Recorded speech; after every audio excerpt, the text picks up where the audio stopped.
Assalamualaikum warahmatullahi wabarakatuh. Perkenalkan, nama saya Wirda Taufik, NIM 211770118 dari Program Studi Magister Pendidikan Biologi Universitas Negeri Padang. Halo Ananda semuanya, selamat datang dalam video pembelajaran kali ini. Semoga Ananda semua selalu sehat dan terus semangat ya.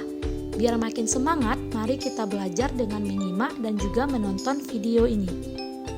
Eits, sebelum kita memulai proses pembelajaran hari ini, marilah sama-sama kita mendengar terlebih dahulu lantunan ayat suci surat An-Nas ayat 1-6.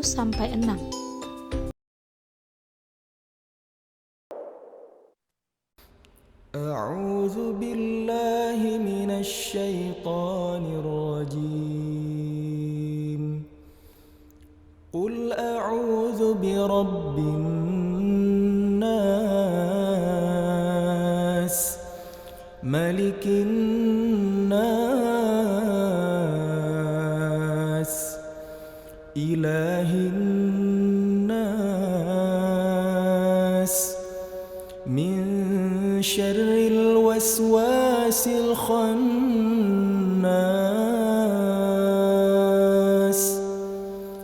alladzi yuwaswisu fi sudurin nas, minal jinnati wan nas.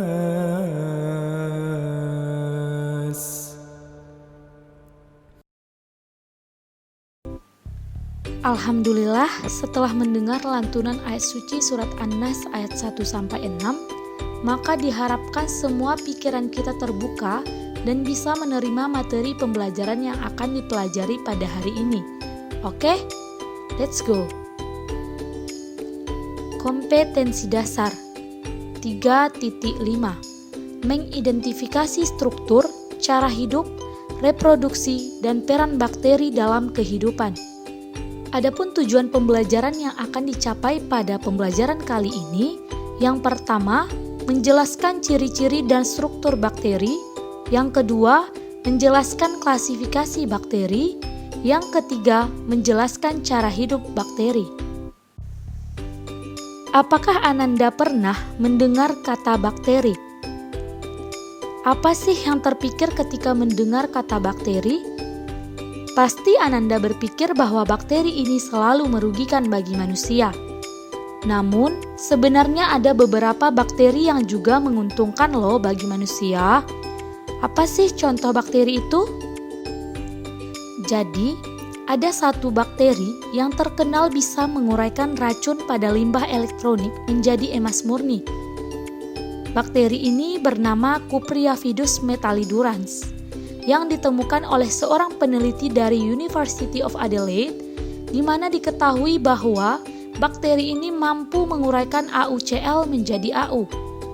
Artinya bisa menguraikan racun yang ada pada limbah elektronik itu menjadi emas murni. Nah, ini baru salah satu contoh menguntungkan dari bakteri. Jadi, untuk mengetahui lebih lanjut mengenai bakteri, ayo simak materi pembelajaran berikut ini. Apa itu bakteri? Bakteri ini berasal dari bahasa Latin bacterium atau bakteria, merupakan kelompok organisme uniseluler yang tidak memiliki membran inti. Artinya bersifat prokariotik dan juga bersifat mikroskopis. Beberapa kelompok bakteri ini dikenal sebagai agen penyebab infeksi dan penyakit. Namun, bakteri ini juga bermanfaat dalam kehidupan manusia. Ciri-ciri dari bakteri: bersifat prokariotik dan mikroskopik, uniseluler dan umumnya berkoloni, dinding selnya tersusun dari mukopolisakarida dan peptidoglikan. Beberapa tubuh bakteri dilindungi oleh kapsul. Di dalam sitoplasma itu ditemukan adanya ribosom sebagai tempat sintesis protein. DNA bakteri berbentuk sirkuler atau plasmid. Bakteri dapat membentuk endospora dalam kondisi lingkungan yang tidak menguntungkan untuk melindungi bakteri dari panas ataupun gangguan alam. Bakteri ini ada yang berflagela dan ada juga yang tidak. Reproduksi dilakukan secara aseksual dan hidupnya bersifat autotrof atau heterotrof. Struktur sel bakteri. Sel bakteri ini dia memiliki beberapa struktur, diantaranya yaitu kapsul, dinding sel, membran plasma, sitoplasma, ribosom, plasmid, pili, flagellum, dan nukleoid atau DNA yang bersifat sirkuler. Struktur luarnya itu terdiri dari dinding sel, kapsul, membran sel, flagela, dan pili, sedangkan struktur dalamnya itu terdiri dari sitoplasma, nukleoid, ribosom, dan juga plasmid. Pengelompokan bakteri. Bakteri ini dikelompokkan menjadi beberapa kelompok berdasarkan karakteristik tertentu. Yang pertama, berdasarkan karakteristik dinding selnya. Bakteri dibedakan menjadi dua, yaitu bakteri gram positif dan juga bakteri gram negatif.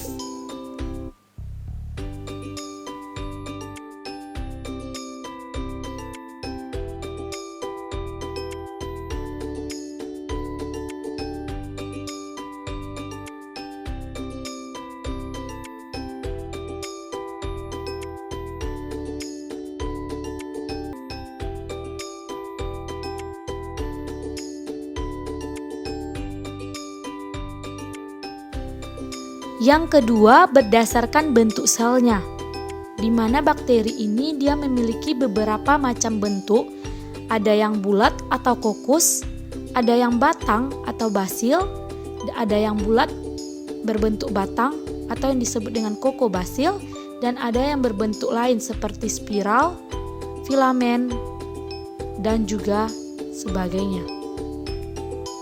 Yang ketiga, berdasarkan flagelanya. Bakteri ini dikelompokkan menjadi 5. Yang pertama, bakteri atrik, yaitu tidak memiliki flagela. Contohnya Escherichia coli. Yang kedua, bakteri monotrik, satu flagela pada salah satu ujung selnya. Contohnya Pseudomonas aeruginosa. Yang ketiga, bakteri lofotrik, yaitu memiliki banyak flagela pada salah satu ujung selnya. Contohnya Pseudomonas fluorescens. Yang keempat, bakteri amfitrik, yaitu memiliki banyak flagela pada kedua ujungnya. Contohnya Aquaspirillum serpens.